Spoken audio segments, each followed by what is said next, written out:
iniciando as apresentações dos grandes conflitos étnicos, nacionalistas e o separatismo, e também a questão do terrorismo, das questões, das manifestações mais radicais, né, das questões de conflitos étnicos que a gente iniciou desde o início do ano. Recebi inúmeras apresentações já, e nós vamos estar apreciando, tentando então compreender a complexidade de todos esses conflitos, e dentro disso é importante a gente ver de que todos esses conflitos, eles são importantes a gente compreendê-los, porque eles acabam fazendo com que aquilo que está acontecendo atualmente, eles de alguma forma, no mundo, de alguma forma isso tem seus reflexos, né? Sobretudo na Europa, os conflitos da Europa ainda estão presentes nas decisões, né, de grupos, de governos, de partidos. Da mesma forma na Ásia, né, nós temos muitos conflitos, né, que, né, acabam muitas vezes tendo uma sequência, mais um capítulo, né, através de acontecimentos novos. Mais ainda na questão dos conflitos do Oriente Médio, né, que é uma região do mundo, né, que os conflitos assim é uma rotina, é uma constância, né, conflitos assim gigantes que parece que nunca cessam, parece que nunca terminam, conflitos assim duradouros, né, a cada dia novas etapas, né, então por isso que é importante para entender o mundo, né, que nós estamos, né, por mais que nós estamos numa região afastada de grandes conflitos, né, dessa envergadura, né, parece que até é difícil entendê-los, né, mas o mundo, ele vive esses conflitos. Algumas regiões do mundo, né, conforme vocês podem estar vendo ao estudar conflitos específicos, pessoas nasceram, viveram, vivem num conflito eterno, ou seja, pessoas vivem nessa situação e, em muitos casos, assim, sem perspectivas de resolver, sem perspectivas de solução. Então, importante a gente ter essa leitura, né, sobre esses diferentes conflitos que a gente vai estar compartilhando e analisando, né, cada detalhe ou alguns detalhes de cada conflito. E eu vou estar trazendo um pouco sobre o conflito que nenhum grupo escolheu, vou estar apresentando mais alguns, o conflito de Ruanda. Então, o que é a Ruanda? O que é esse conflito, né, que aconteceu na África? Um marco, né, um dos conflitos que deixou rastros para o mundo todo pela sua crueldade. Tá? Então, Ruanda passou já, que a gente pode estar vendo, passou por, né, mudanças significativas ao longo dos anos, né? Foi um país colonizado, né, pelos europeus, né, e algumas mudanças em relação a sistemas acabou fazendo também a mudança das suas bandeiras, né? Então, aqui nós temos 1959 a 1962, a Ruanda tinha então essa bandeira aqui, depois 1962 a 2001, né, outra bandeira com o R, e atual então uma mudança bastante importante, mudou toda a bandeira dela, né, nesses últimos anos. Então é um país relativamente pequeno no continente africano, já vamos ver na sequência o mapa, tá? Então eles têm como idiomas o francês, o inglês e várias línguas, né, que acabam sendo faladas pela população. Também a composição do país, 90% por Hutus, parte da população, maior parte então são Hutus, e apenas 9% são os Tutsis, e Twas apenas 1%. Então, a composição da sua população. Então, tem aqui o continente africano, parte dele, e Ruanda, então, aqui um país bem pequeno, sem acesso ao mar, né, com algumas limitações nesse sentido. Então, o que foi esse conflito? Então, uma disputa étnica dos Hutus, né, que corresponde a 90% da população, contra os Tutsis, que apenas são 9% da população. Então, durante o processo de colonização feita pelos belgas, pela Bélgica, os Tutsis, mesmo sendo minoria, foram escolhidos pelo poder colonial para governar o país. E, em 1959, os Hutus se revoltaram com a condição que estavam e assumiram o poder em 1961. Esse fato proporcionou o início da perseguição dos Tutsis, que se agravou em 1994 com a morte do presidente da Ruanda e Burundi. Essa foi a marca, né? Dá para ver que com essa questão da definição, né, que a Bélgica praticamente implantou, né, de alguns serem governados e outros submissos, praticamente essa é a condição que eles foram colocados, e depois a maioria assumindo o poder, né, não dá para dizer pelo voto, mas eles acabaram conquistando o poder e acabaram usando o poder, e isso acabou criando um conflito entre esses dois grupos. E com essa morte desse presidente, foi o marco da grande, né, do grande conflito. Então, esse presidente ele foi numa das reuniões políticas e no retorno, o avião não está bem explicado ainda se ele caiu, se ele foi derrubado, enfim, mas a partir do momento que o avião caiu e esse presidente né, morreu, acabou sendo interpretado de formas diferentes e instantaneamente ele acabou gerando esse grande genocídio nesse país, né? Então, foi foi um genocídio assim né, que ainda hoje é visto como um dos maiores genocídios da história dos tempos atuais, né? Em torno de 100 dias durou, deixou marcas, né, bem, até quando a gente estuda, a gente lê números e são difíceis assim, de imaginar as cenas desse genocídio, uma vez que aqui tem outro gráfico, mostra em número de população a queda de população, né, por um período de guerras e de conflitos, né?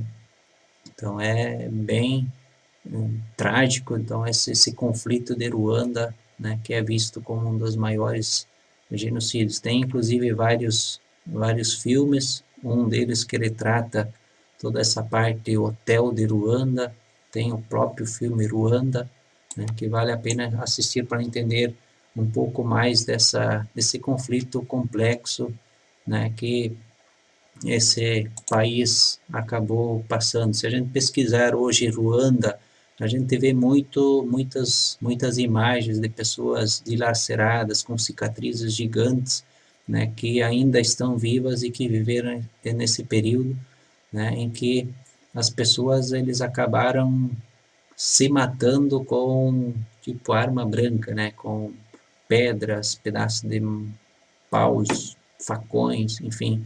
Então, o encontro ele acabou gerando, né, exemplo dessa imagem aí, grande parte de pessoas, né, espalhadas por tudo que é lugar, né, nessa região da Ruanda. Então, um conflito étnico, né, uma marca, né, bem conhecida, muitas vezes é cobrado em Enems, vestibulares, enfim, que fala sobre esse conflito. Então, eu recomendo que assistam também um dos filmes, né, que são filmes de ação, praticamente, bem tentando representar esse marco desse país.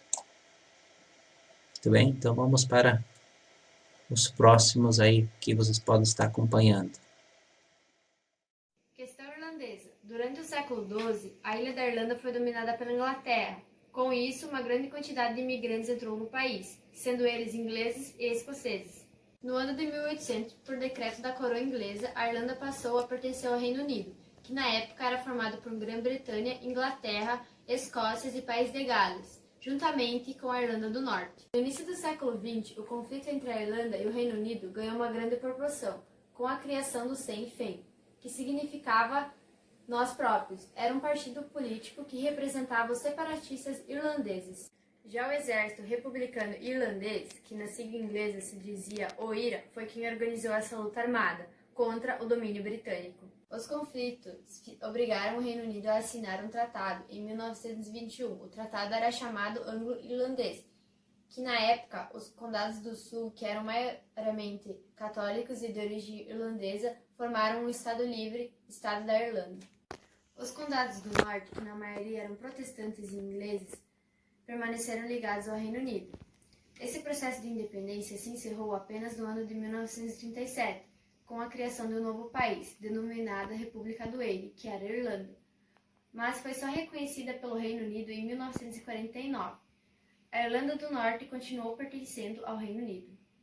Na segunda metade do século XX, a ação violenta do IRA continuou-se na Irlanda do Norte, com a realização de vários atentados a autoridades e instituições britânicas. A situação se agravou no ano de 1969, quando o exército inglês interviu no conflito, atacando de forma violenta os irlandeses católicos, que na época apoiavam uma nova independência. Em 1998, um acordo de paz entrou no conflito, determinando a deposição de armas do IRA, que apenas em 2005 foi concluído, pelos grupos paramilitares protestantes e a libertação de presos políticos. Em 2007, formou-se um governo de coalização, reunindo o Partido Democrático Unionista e o Sinn Féin, que garantiu à Irlanda do Norte o retorno da autonomia regional. Nesse mesmo ano, o exército britânico encerrou uma intervenção militar de quase 4 décadas na Irlanda do Norte. Com isso, foi instalado um novo governo que foi compartilhado entre protestantes e católicos. A Irlanda do Norte permaneceu ligada ao Reino Unido, mas havia uma separação futura caso fosse vontade da maioria da população. Isso reflete uma mudança estratégica na luta pela libertação do domínio britânico, que passou a realizar pela via política. Em outubro de 2009, o Exército de Libertação Nacional, uma facção radical do IRA, que anteriormente não aceitava o acordo de paz, passou a declarar a renúncia à luta armada e à violência, sendo acrescentado mais um componente de fortalecimento no processo pacífico entre a disputa de católicos e protestantes. Entretanto, a via pacífica não abandonou os condados, que atualmente formam a Irlanda. Eu vou falar sobre o processo de independência da Argélia. A Guerra da Argélia ocorreu entre 1954 até 1962. Foi o conflito civil pela independência do país, tendo dois principais partidos revolucionários, o FLN, Frente de Libertação Nacional, e o MNA, Movimento Nacional Argelino. Embora ambos quisessem a proclamação da independência da Argélia, havia uma divergência entre os intransigentes da Argélia francesa e os seguidores da política desenvolvida pelo general Gaulle. De fato, surgiram duas guerras, uma contra o domínio francês e outra entre os partidos revolucionários argelinos. Quanto à guerra entre o principal partido, o FLN, e a França, que era colonizadora do país desde 1830, foi marcada pelos ataques em massa, ataques terroristas de ambos os lados, além de torturas por parte do lado francês. Essa política da França foram escondidas da população francesa, que era claramente contra as crueldades. O governo francês censurou vários jornais e meios de comunicação para esconder a verdade. Na luta contra as correntes do partido MNA, o FLN venceu, e após vários conflitos, a França teve que reconhecer a independência da Argélia em 5 de julho de 1962. É uma forma de ameaça sistemática à sociedade por meio de atos de violência ou disseminação do medo. Ele pode ocorrer por ação de um grupo clandestino unido por um ideal político, afinidade étnica ou religiosa, ou por meio de atentados a alvos específicos, ou a alvos indiscriminados, que atingem a população civil. O terrorismo pode ocorrer por meio de ação do próprio Estado contra cidadãos ou organizações da sociedade civil, situação comum em regime ditatorial ou Estado totalitário. Foi proclamada acima das guerras entre países como a principal ameaça à humanidade, isso por conta da imprevisibilidade de suas ações e da falta de visibilidade do inimigo.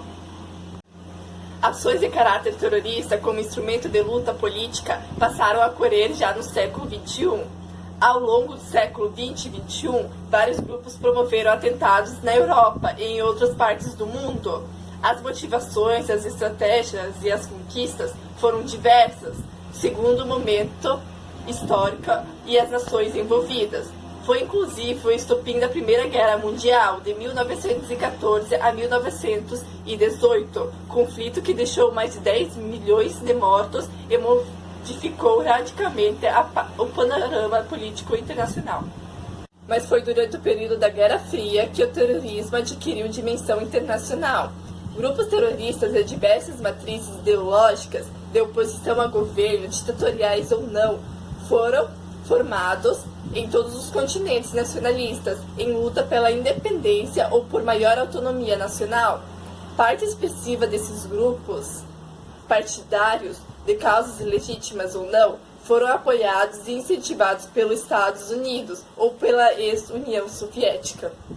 A definição de ato terrorista depende de cada país, pois não há um consenso no direito internacional sobre o terrorismo, sobre o que é terrorismo.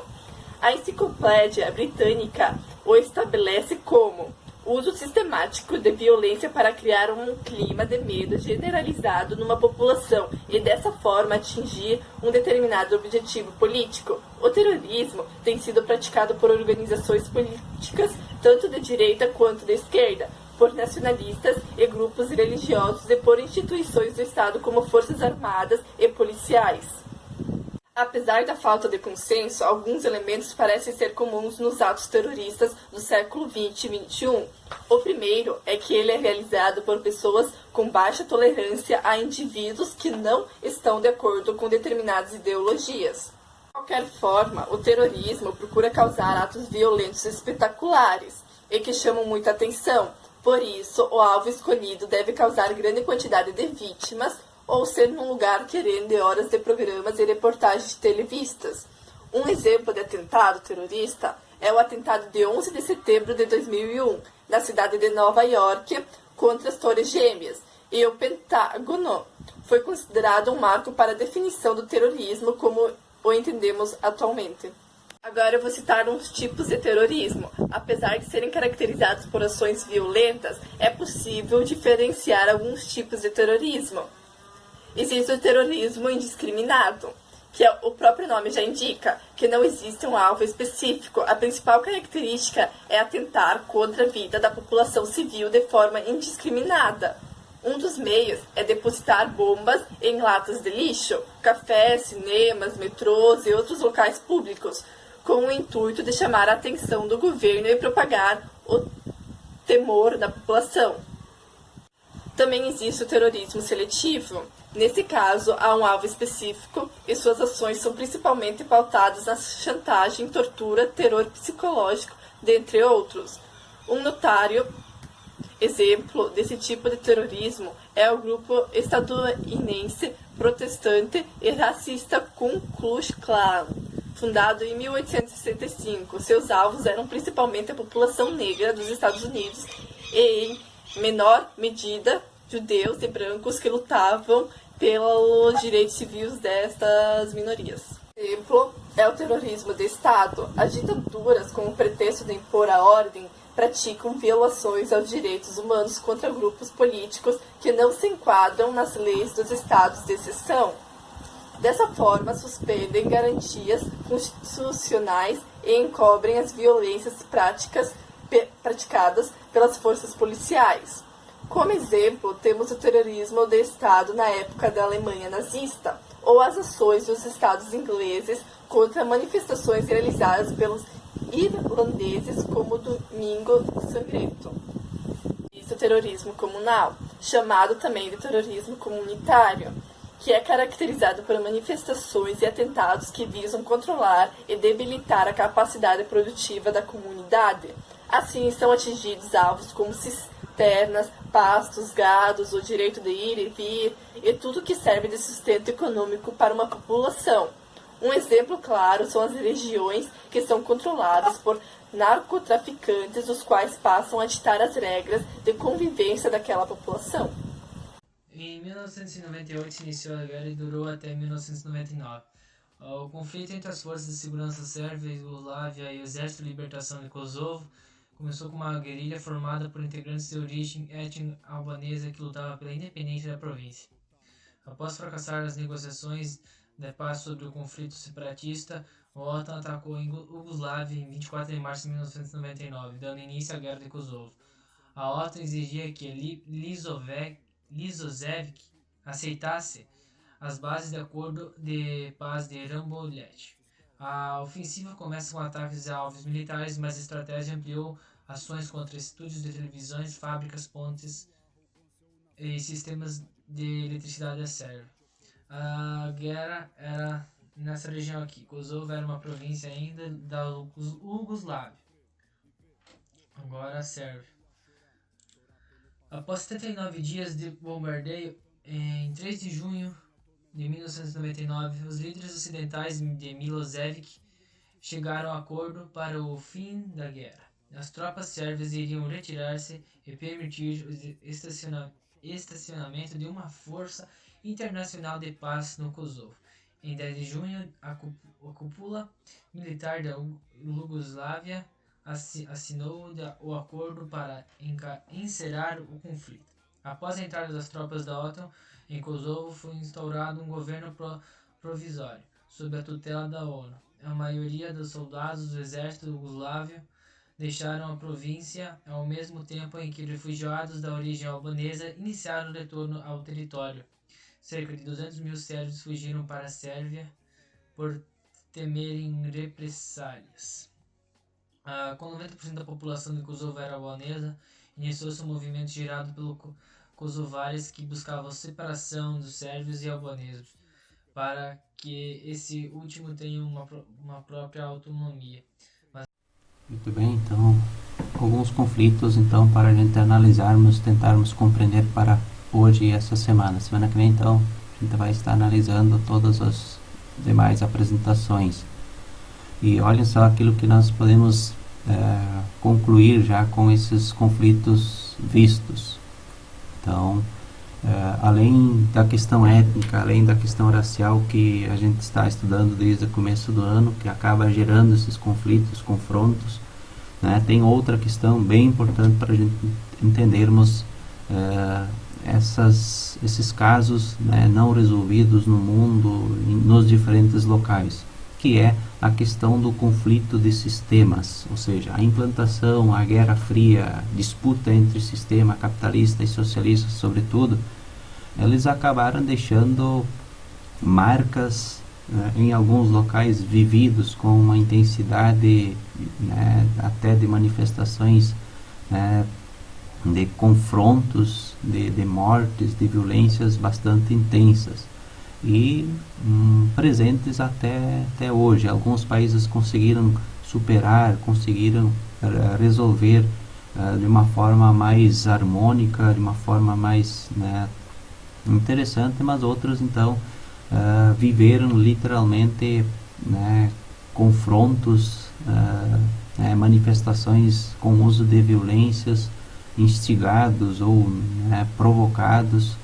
mas aconteceram então esses grandes conflitos de disputas de sistemas. Da mesma forma na nossa região, o Brasil, né, os países vizinhos, eles viveram num período histórico, né, essa realidade da implantação, qual sistema vai ser implantado, tentativa de implantar outros então foram atropelados, enfim.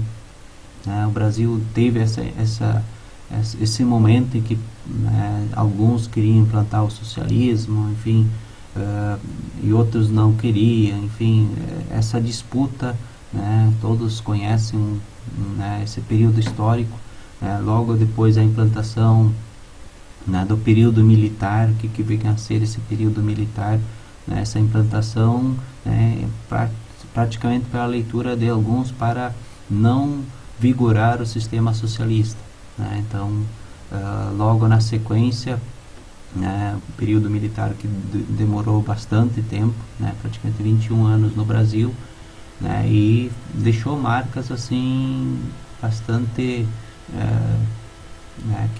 bastante cruéis e ao mesmo tempo bastante numa questão de marcas econômicas bastante interessantes. Então existem essas duas formas de interpretar os sistemas nesses períodos militares. É importante estudarmos, vermos por que ele foi assim, para entendermos o hoje, ou seja, muitas das definições da política atual, ela está carregada desse contexto histórico, então não existe fato muitas vezes totalmente isolado de contextos que o Brasil viveu. Então, sobretudo nos últimos anos, a gente vê muito esses, alguns defendendo o período militar, outros socialismo, outros capitalismo, enfim.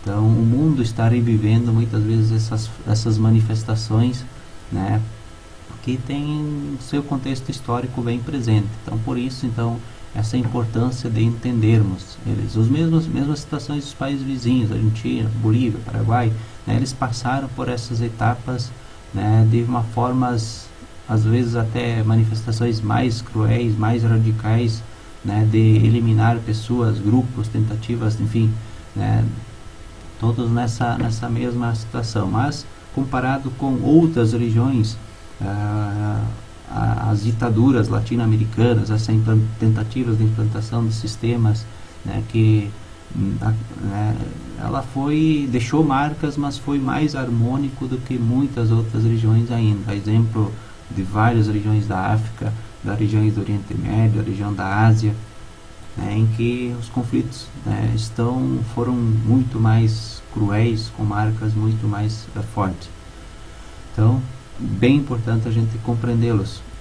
Da mesma forma, a gente tem uma outra questão que vai estar gerando conflitos ainda.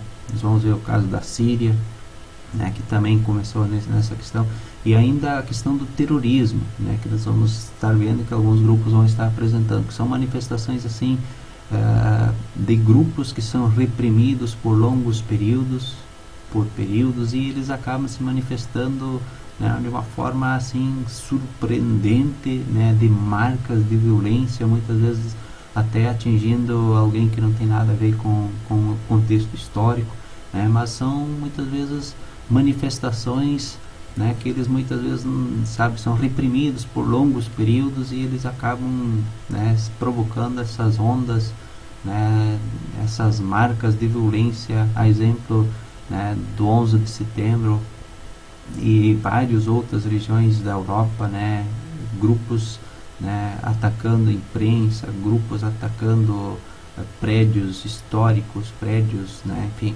Então, isso tudo indica que vai ter mais manifestações. É a citação, a leitura de muitos líderes mundiais, que essas questões, para quem estuda as redes terroristas, chega a essa conclusão. Então, por isso também é importante compreendermos toda essa complexidade desses conflitos que nós estamos analisando. Então, vou deixar material em anexo para também estarmos estudando, para que a gente possa ter essa leitura mais completa possível desse contexto, desse conteúdo tão importante para entender o mundo que nós estamos vivendo. Então, continue estudando, tudo de bom. Para hoje é isso. Até mais.